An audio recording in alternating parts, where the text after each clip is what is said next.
para sa pagluto ng tauki. Ayan po, una po, ilagyan ko po yan ng carrots kasi wala akong ibang gulay na ilagay o kahit karni, wala.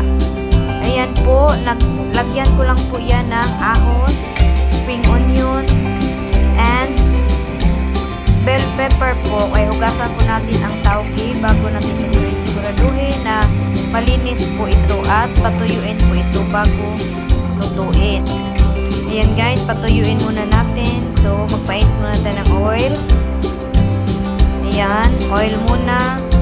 Tapos, pag mainit ng oil, ilagay na natin una yung ahos, pati yung spring onion. Tapos, huwag masyadong i-overcook yung spring onion pati ahos. Kunting brown lang, okay na yan. Pagkatapos niyan, isunod natin ilagay ang carrots. Tapos guys, yung carrots po sa pagluto po dyan, hindi po yan in-overcook. Half cook lang po. Tapos ilagay natin ang tauki. Ganyan guys. Tapos mix natin yan bago lagyan natin ng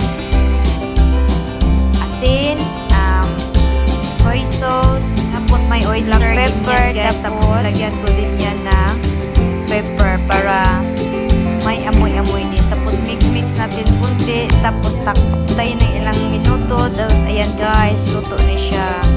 Ready na siyang hainin at kainin.